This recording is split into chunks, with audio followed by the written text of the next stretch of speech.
അല്ല കൊച്ചമ്മ, അത് പറയാനട്ടെ, ആ പൃഥ്വിരാജ് ആട് ജീവിതത്തിൽ പോയതുപോലെ മരുഭൂമിയിൽ വല്ലതും പെട്ട് കഴിഞ്ഞാൽ പിന്നെ നമുക്ക് കാണാൻ പറ്റില്ലല്ലോ. അവസാനമായിട്ടൊന്ന് കണ്ടിട്ട് വരണം കൊച്ചമ്മ. എന്റെ തലയിൽ തേങ്ങ വീഴുന്നില്ലല്ലോ ഭഗവാനെ. നാക്കടുത്തുള്ള നിനക്ക് നല്ല വർത്താനം വരുത്തില്ലടാ. ആട് ജീവിതത്തിന് പോയവരൊക്കെ തിരിച്ചു വന്ന് അവനവന്റെ ജീവിതം നോക്കി കഴിയുമോ ഇവിടെ അന്തസ്സായിട്ട്? അല്ല കൊച്ചമ്മ, അമ്മയും മോനും കൂടെ ഒന്ന് കണ്ടോട്ടെ എന്ന് വിചാരിച്ച് പറഞ്ഞതാണ്. ആണോ? ആ, അങ്ങനെ ഇപ്പൊ കാണണ്ട, മനസ്സിലായില്ലേ? അവന് കാണണ്ടെങ്കിൽ എനിക്ക് തീരെ കാണണ്ട. ശരി കൊച്ചമ്മ. പിന്നെ കൊച്ചമ്മ, ഞാൻ പോയി പ്രതീക്ഷ എടുത്ത് ടാറ്റയും പറഞ്ഞ് ഗൾഫ് പ്രോഗ്രാമിന്റെ കാര്യം പറഞ്ഞിട്ട് വേട്ടാ. എന്തോന്നിന്റെ ഗൾഫ് പ്രോഗ്രാമിന്റെ കാര്യം ഞാൻ പറഞ്ഞിട്ടുണ്ടായിരുന്നു. ഗൾഫിൽ പ്രോഗ്രാമോ? ആർക്ക്? എനിക്കേ. എന്തോ പ്രോഗ്രാം? ഗൾഫ് പ്രോഗ്രാം, പാടാനുള്ള ഗാനങ്ങൾ അവതരിപ്പിക്കാനുള്ള പരിപാടി. എന്റെ പൊന്നെ, ഈ നാട്ടിലുള്ളവരെ ദ്രോഹിക്കുന്നത് പോരായോടാ, ഇനി അവിടെ ചെന്ന് കഷ്ടമുണ്ട് കേട്ടോ. അയ്യോ അങ്ങനെയല്ലേ കൊച്ചമ്മ, ഞാനേ അതിനു വേണ്ടിട്ട് അറബി പാട്ട് വരെ പഠിച്ചു വെച്ചിരിക്കുകയാണ്. അറബി പാട്ട്? അറബി പാട്ട് കേൾക്കണം. പാട്ട് അഴകിയല്ല ഓ ഇവളത് സ്റ്റൈല ഓ അടടാ പൂവിൻ മാനാടാ ഓ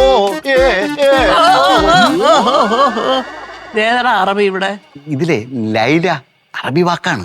ലൈല, അത് മാത്രം അറബി, ബാക്കിയെല്ലാം മലയാളം. ഇതാണ് നീ അറബിയായിട്ട് ഇവിടെ പാടാൻ പോകുന്നത്. ചെറുക്ക ജീവനോടെ തിരിച്ചു വരില്ല, ഉള്ള കാര്യം ഞാൻ പറഞ്ഞേക്കാം. ഒരു ലൈല അറബി. അപ്പൊ ഞാൻ പോണ്ട?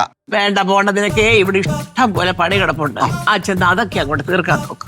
ഓ അല്ല പശു കുഞ്ഞെ, വിഷമം തോന്നരുത്, ഞാൻ വരുന്നില്ല ഏട്ടാ. അണ്ണ എവിടെ വരുന്നില്ലെന്ന്? അല്ല പ്രതീക്ഷ കുഞ്ഞിനെ യാത്ര അയക്കാനായിട്ടേ ഞാൻ വരുന്നില്ല. അതിന് അണ്ണനെ ഞാൻ വിളിച്ചില്ലല്ലോ. അല്ല വിളിച്ചില്ല, പക്ഷെ വിളിച്ചാൽ ഞാൻ വരുന്നില്ല എന്ന് പറയുമ്പോൾ കുഞ്ഞിന് വിഷമാവൂലേ, അതുകൊണ്ടാണ് ഞാൻ വരുന്നില്ലെന്ന് നേരത്തെ പറഞ്ഞത്. അണ്ണൻ വന്ന എങ്ങനെ ശരിയാവും? അമ്മ ഇവിടെ ഒറ്റയ്ക്കല്ലേ ഉള്ളൂ, അതുകൊണ്ട് അണ്ണനെ കൊണ്ടുപോകണില്ല. ശരി, അപ്പൊ ഞാൻ പിന്നെ അകത്തോട്ട് നിൽക്കാം. അതെ അതെ, അവന് പ്രോഗ്രാം നടത്താൻ അറബി പാട്ട് പഠിച്ചോണ്ടിരിക്കാൻ അവിടെ. ഞാൻ അന്വേഷിച്ചായിട്ടെങ്കിലും കേട്ടാ പറയാം കൊച്ചമ്മ, ഞാൻ അകത്തോട്ട്. അയ്യോ ചെന്നാട്ട്. സന്തോഷം കേട്ടാ.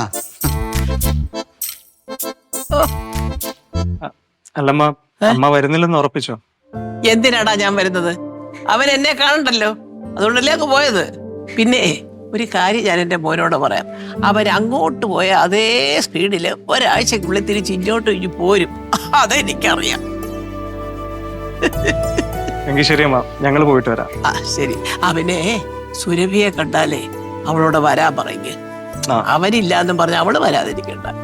ശരിയമ്മ, ഞാൻ പറയാം. ശരി.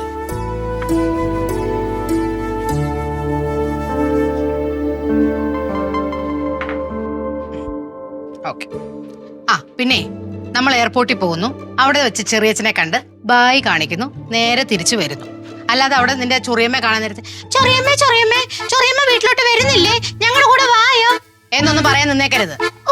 ഞാൻ കേട്ടമ്മ, അമ്മ എത്രാമത്തെ പ്രാവശ്യം പറയുന്നത്? 10-20 വട്ടം പറഞ്ഞു തന്നാലും നീ അനുസരിക്കില്ല, അതുകൊണ്ടാണ് ഈ വീണ്ടും വീണ്ടും വീണ്ടും പറഞ്ഞു വന്നോണ്ടിരിക്കുന്നേ. അമ്മയ്ക്ക് എന്താ ചെറിയമ്മ ഇവിടെ പറഞ്ഞാൽ ഇത്ര ഇഷ്ടക്കേട്? എനിക്കെന്ത് ഇഷ്ടക്കേട്? എനിക്കൊന്നുമില്ല. അതൊക്കെ എനിക്ക് അറിയാം. എന്തറിയാന്ന്? ചെറിയമ്മ ഇവിടെ വന്ന അമ്മയ്ക്ക് സെക്കൻഡ് പൊസിഷൻ ആയി പോകുന്നുള്ള പേടിയല്ലേ? ഇതാരാ പറഞ്ഞേ? അതിനിപ്പോ ആര് ഇവിടെ വന്ന് എന്ത് കാണിച്ചാലും ഈ ലക്ഷ്മി തന്നെയാണ് നമ്പർ 1 പൊസിഷൻ. എന്തോ നടിച്ചിരിക്കുന്നേ? ദേ ചുമ്മാ എന്നെ ദേഷ്യം പിടിപ്പിക്കല്ലേ. അത് കൊള്ളാം, മനുഷ്യന് ചിരിക്കാനും പാടില്ലേ? നീ ചിരിച്ചോ? അല്ലേലും നിനക്കും നിന്റെ അച്ഛനും എന്നെ യാതൊരു വിലയില്ല. ഞാൻ ഇല്ലാതാവുമ്പോഴേ നിങ്ങൾ രണ്ടും അത് പഠിക്കും. എന്തോന്നാണ് രാവിലെ അമ്മയും മോളും കൊണ്ട് ഒരു വഴക്ക്? നിങ്ങളുടെ മോളെ ഞാൻ ലാളിച്ചും കൊഞ്ചിച്ചും വളർത്തുന്നതിന് അവൾ എനിക്ക് കൂലി തന്നോണ്ടിരിക്കുക. മനസ്സിലായില്ല? മനസ്സിലാക്കണ്ട, അല്ലേലും നിങ്ങൾ അച്ഛനും മോക്കും ഞാനൊരു കോമഡി പീസാണല്ലോ. അല്ല, ഫ്ലവേഴ്സ് ഒരുക്കുന്ന കാഴ്ച വസന്തം യൂട്യൂബിൽ പ്രേക്ഷകർക്ക് ലൈവായി കാണാം. ഫ്ലവേഴ്സ് കോമഡിയിൽ ജോയിൻ ചെയ്യൂ, ആസ്വദിക്കൂ.